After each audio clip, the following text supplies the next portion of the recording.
Hey everyone, wherever you are, I hope you're having a wonderful day so far. Welcome to the Inside Crypto podcast, interviews and discussions with regular people just like yourselves. Today we are in for a special treat. Today we are here with Dan Sutherland. He is the CEO of Self. He's a serial entrepreneur who previously founded the cloud service provider Carrenza, which was acquired by 6 Degrees in 2016. I have to do the usual disclaimer though before we get this started, because this is a business, finance, crypto show. Anything said by either Dan or myself does not constitute financial advice.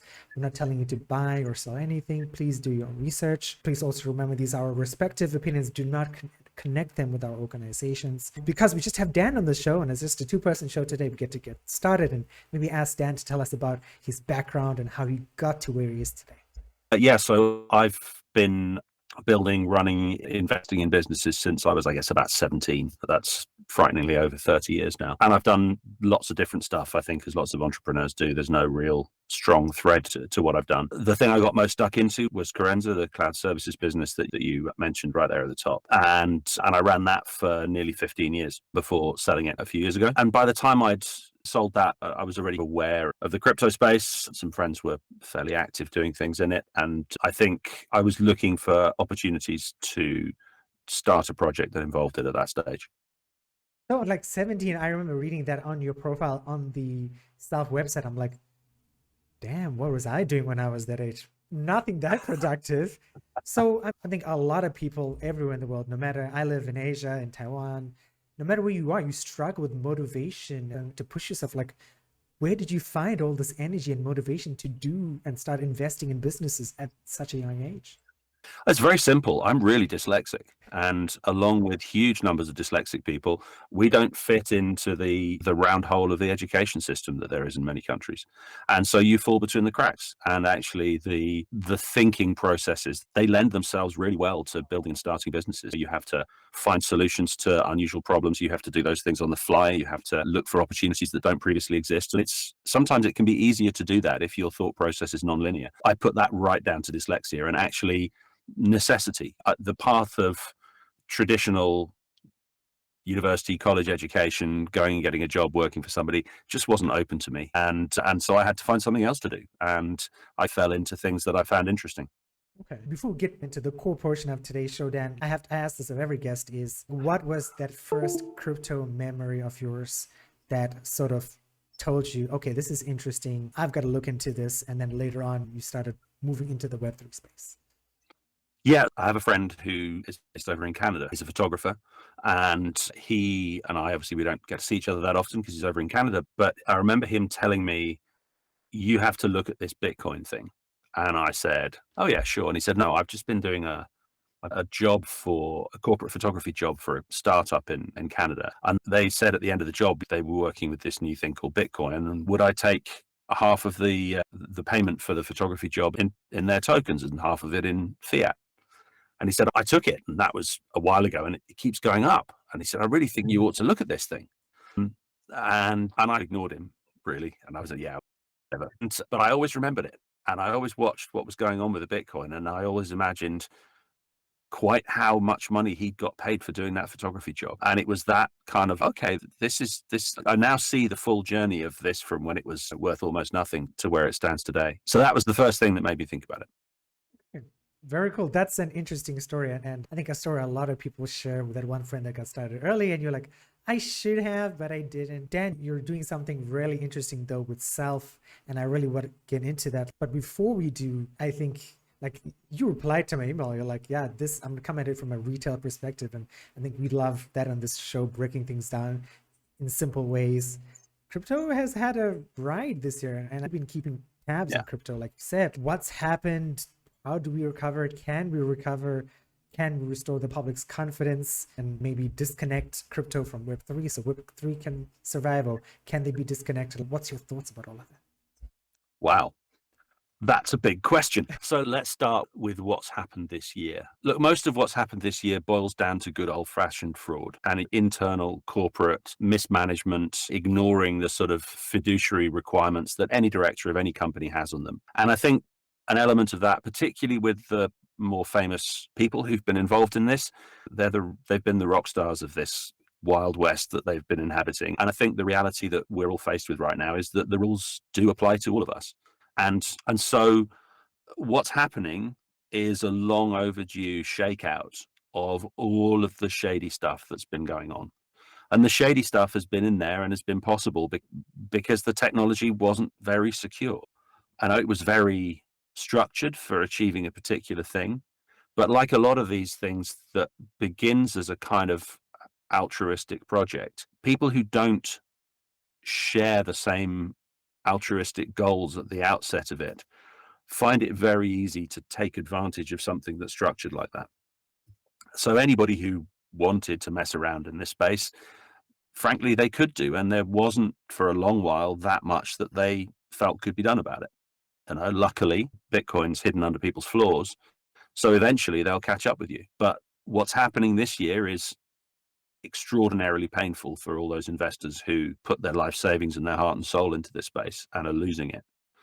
For the industry, it's a long overdue shakeout of a bunch of bad apples that are still hanging on the tree. And it's a necessity if this industry is going to move from the niche that it's currently in into the real mainstream. And the real mainstream isn't, can I sell more NFTs to more people? The real mainstream is, how does my crypto project be relevant to everyone who needs to pay their utility bill, their gas or their electric every month? I totally agree with you. We definitely need to move towards more real utility. And I think that's where self comes in. At least when we were connected and you were introduced, I'm like, oh, wow, this is really interesting. I've never heard of self before.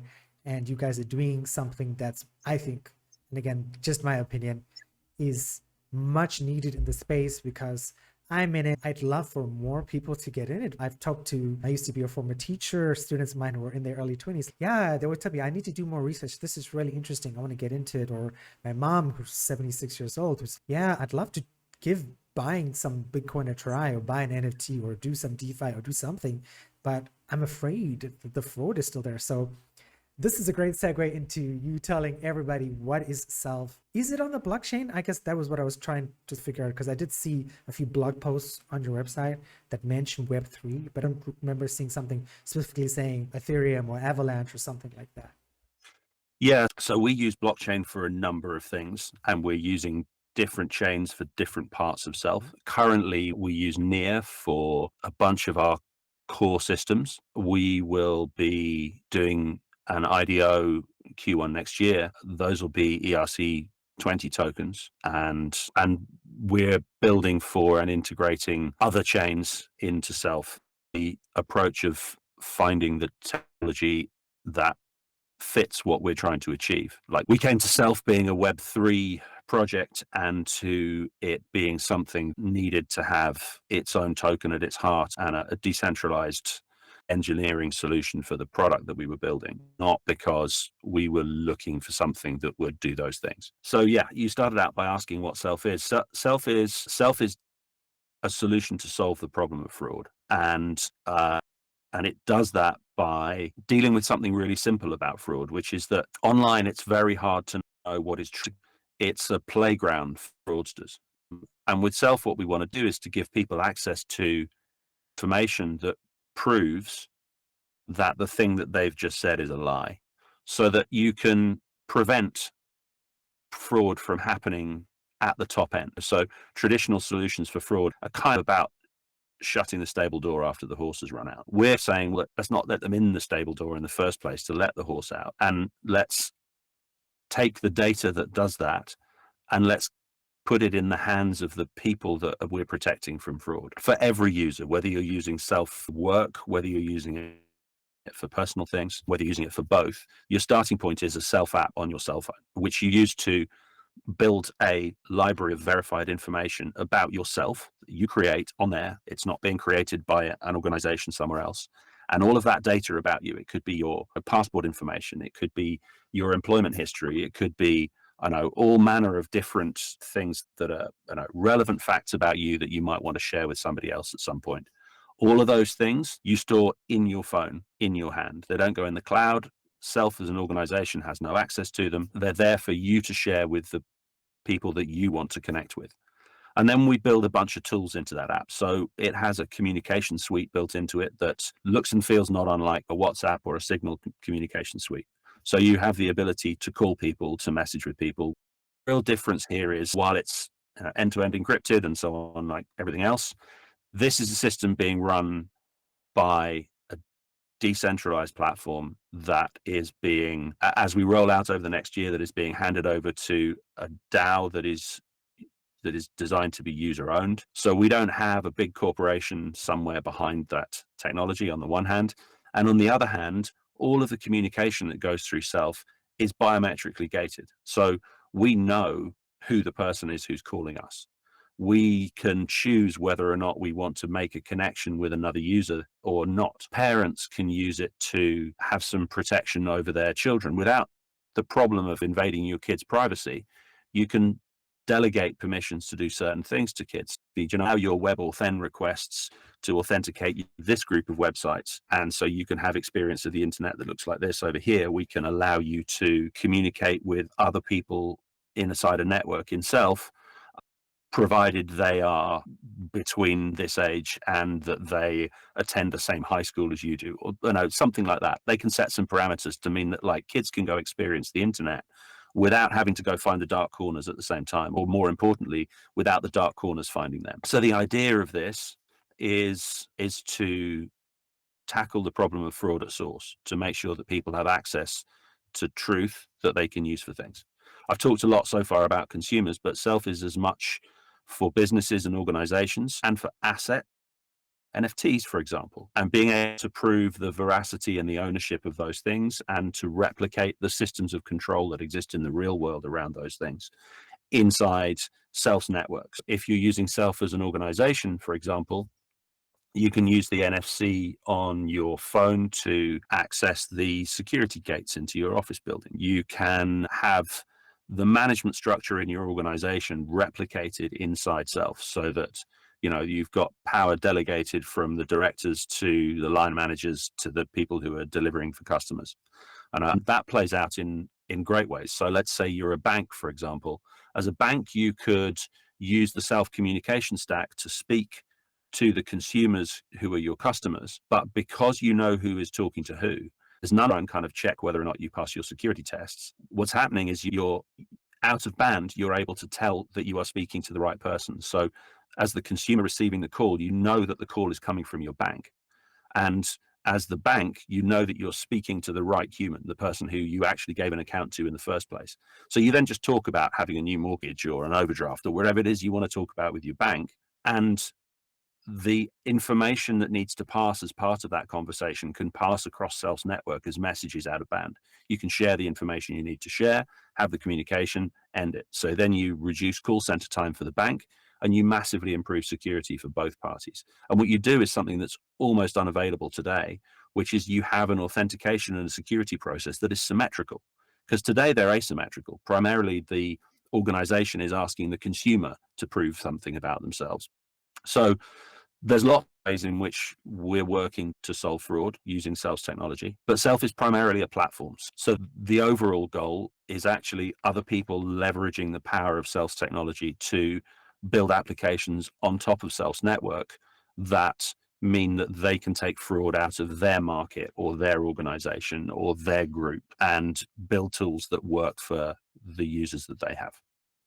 I'm just like blown away, Dan, because it's amazing. Fraud is such an issue. Here in Taiwan, where I live, it's been on the news for 3 or 4 months. And since I've lived here, like I moved here 14 years ago, one of the first things was like, if you ever get a phone call from somebody and you don't know who the number is, never pick it up, because it's been like how many times in my life I've seen this, and multiple times of some old lady going to the bank and wiring 40,000 Taiwan dollars to somebody in somewhere because, oh my God, I have your son, he's been kidnapped, and her son has just been sleeping the other day or sleeping for a long time, and it's terrible. And Yeah. I've got so many questions. I guess one of the first questions I want to start with, like you mentioned, organizations building on top of Self, right? But I can see this as being a place like I'm in crypto, right? So Telegram is a horrible place for fake people. Could Telegram integrate Self? Could Facebook integrate Self? There's so many fake Facebook accounts. Does that work that way? That's challenging because I think they are diametrically opposed to our beliefs about who data belongs to and where it should be. Telegram, we're actually working on an integration with Telegram for Self at the moment, which counts to ensure that it was only real humans in the group, which we think is going to be pretty powerful. Telegram's got some quite nice open APIs, so that's a pretty useful thing that we can do with it. Yeah. And all those kind of integrations are really interesting. I think we certainly, with the sort of first group of customers that are starting to develop on Self now, and most of them are focused on building something for their specific industry and using Self's ability to share and manage information and data and authentication as part of that stack. We are very clear that we don't want to go around eating the lunch of our customers. I think we're a platform play, and we're building a ties together Self endpoints, and the endpoints are either consumer apps or they're web apps that developers build inside an organization, and those things allow connections with each other. We don't want to get inside any of the customers' businesses, so we're really open to people who want to develop interesting new things on top of what this technology can offer. From a dev perspective, right? So somebody who's watching this on YouTube or listening to the podcast, like, man, this is really interesting. I'm a single dev. I don't have a company's resources. Am I still able to develop with Self, or do I need to put down some capital or something like that? No, it's all there to work with today. A single dev can go and development platform and build, and they ought to have a demo app running in a sandbox that is delivering some basic value that they can see within an hour or so. That's really cool. Dan, one of the things I wanted to ask as well is because as you were explaining Self and the mobile app particularly, like you said, because nothing's stored in the cloud, right? Like your typical authenticator app like Authy or Google Authenticator, right? You drop your phone in water or something, you buy another phone, you log in with Google, and then you have your access. So as somebody like myself who occasionally breaks things, though my mother might disagree, what do you do if you break your phone, and how do you recover, or do you have to redo it again on another phone? So I use an iPhone, so my Self account is backed up to my iCloud, but we encrypt that backup. So the Self app encrypts that backup before it is sent to the backup location that it's going to. So it's fully encrypted at all times. And at the moment, you restore using the passphrase you're given when you set up your Self account. We're working on a couple of new ways to be able to restore. We're aware that the passphrase is an effective way of backing things up, but its limitation is always people's ability to remember to save it somewhere. Working on new ways of resolving that problem, which we'll talk about next year. For the moment, there's a passphrase. With that passphrase, you can restore your Self account to a new device. The other thing I think it's important to say is that Self is also something that works on a multi-device basis. You can have Self running on multiple things, so that you have some protection while you recover stuff if you need it from other devices that are running Self too. Nice. So like when you say multiple devices, like that's one of the reasons, like most people, I started off with Google Authenticator. I'm a Samsung Android fan, and I'm like, okay, but Google Authenticator didn't work on, I forgot what it was at that time.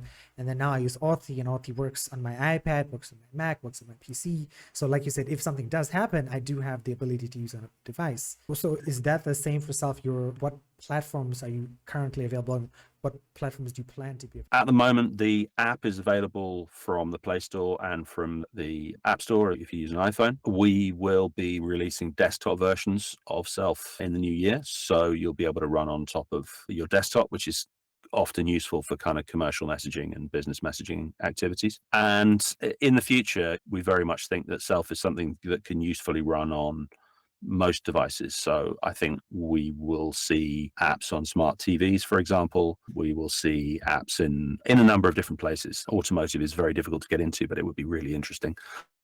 I definitely agree with you that it definitely sounds like there are a lot of different places that this could be useful. Then I guess another question I had, I've got a bunch of questions, I guess, but I have to pull this back because I can imagine some of our listeners who are listening to this episode like, Brain, when you could get back to the crypto stuff. And I guess this is all tied into crypto. But I know somebody heard Near, and for some reason, like this year, we've had a few Englishmen who have been building on Near. And so I've got to ask you, why did you choose Near when other people are choosing Avalanche or BNB or Metis or L2 chains? Like, why did you guys end up choosing Near? Because for what we use Near for, it was the right engineering solution. So this was entirely driven by the engineers who went out, evaluated, tested a bunch of different chains for different characteristics and said, that's the one that is closest to our requirements, and that's why we're using it. So speed was definitely a factor, ease of use, commonality of languages, things that work together with our team. But it's engineering led, it's not commercially led, that decision. Okay, that's cool. And funny enough, that's literally what the other two guests also said as well, which is really interesting. Another crypto question. You mentioned DAOs, and you are based in the UK. How does that work in the UK? Are DAOs a legal entity? It doesn't. So Self today is a UK company. We are establishing a DAO, and then we will establish that. We think we know which jurisdiction it's going to be in, but I'll hold fire on that one at the moment. And we will establish a DAO that will take that on when the organization has got to the stage where we're ready for that to happen. Self will ultimately be a dual token system. So a separate governance token from a fuel token that will run the transactions that run across the network. We've done our first mainnet, so we built out our governance token structure. We will have a much larger change in a couple of probably 18 to 24 months when we then incorporate the fuel token into our flow.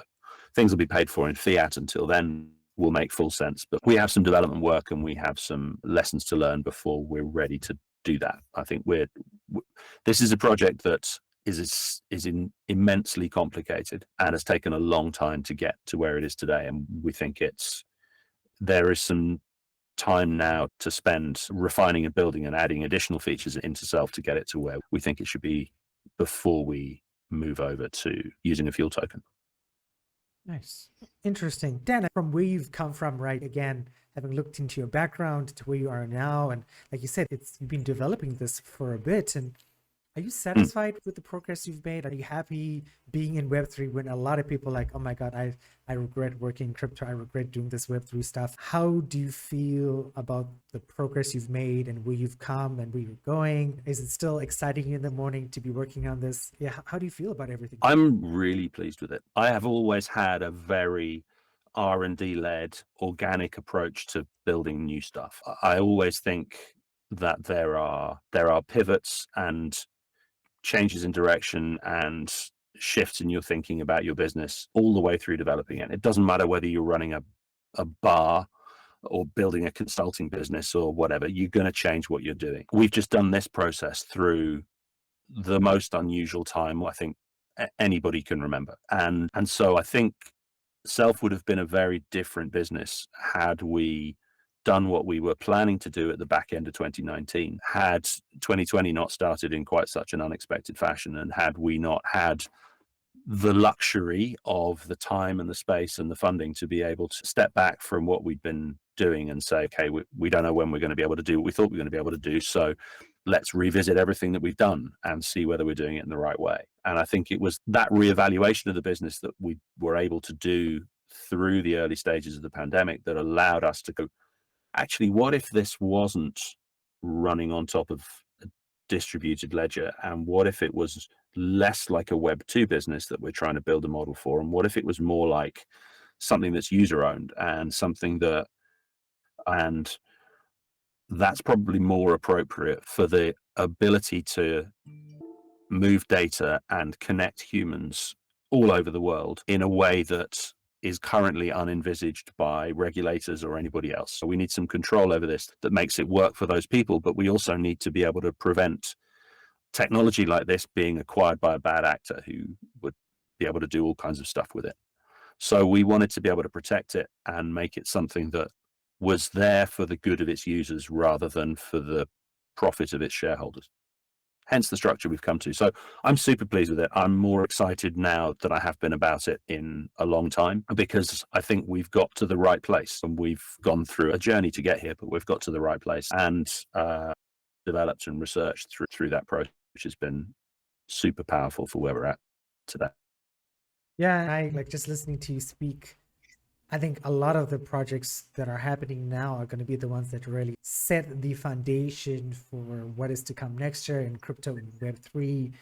And whatever else is coming out of blockchain tech. Dan, coming back to Salford, you mentioned a rollout next year. As somebody who's living very far away from the UK, will I be able to use the Self next year? Is this going to be like a UK European rollout first and then expand it that way? Is it a staggered rollout? How are you rolling things out? The rollout is very much governed by the rollout of passports with biometric data stored on an NFC on the passport. So one of the most important things about Self is Self's ability to extend the concept of key ownership from today's kind of concept of trust, which is if someone has the keys, we assume they're the right person.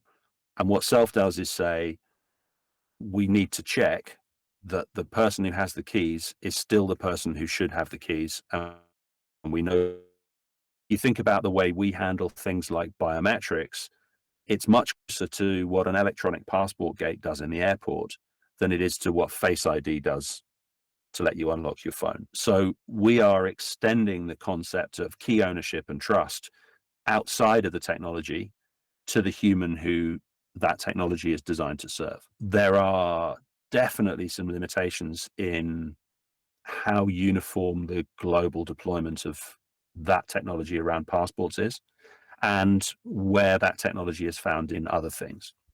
We're building the ability to be able to rely on other forms of trust. We have partners who are building with us at the moment who are KYC providers who can find out more information, and we will be releasing a bounty program next year that will tie bounty receipts to people helping us with the process of understanding the matrix of verifiable documents and which ones we can work with and which ones we can't work with. So we've worked for a lot of things. We've got most biometric passports working, but there's lots of other things that we can be doing. And we don't want to buy those services from one of the kind of Web 2 companies who will do a check on their platform or who have a database of that information, because we think that information actually belongs to all of us. I've always been a believer that the idea of selling identity is wrong. It feels to me a bit like selling air. And that's not a thing that somebody should be productizing. And so we want Self is there for the power of the individual and for us to use that power to help us as we work online and offline. And we want it to be in the hands of as many people as possible. So we've released it in a bunch of countries. I can't remember off the top of my head whether Taiwan is one of those, but I'm sure it will be at some point soon. That you can imagine the countries where we are going to have more difficulty releasing Self. There are definitely some countries which will not like what we're doing because it's not a control system, but we'll get it into the hands of as many people as we can because it's a product for humanity. That's the point of it. I love that saying, like you said, a product for humanity is just impressive. So Dan, we talked about the dev route, and I don't want to keep you for too long. Somebody listening to this today, a regular person, okay, this sounds fantastic. Is there one way you want for people to participate? Do you want them to join your community? Do you want them to try the app out? Do you want them to do everything involved? What is the ideal path for someone to say, okay, I'm done listening to the Inside Crypto podcast. Dan Sutherland is amazing. I want to join the Self community. What would you like them to do first? Like, what's the path to them getting involved with you and Self?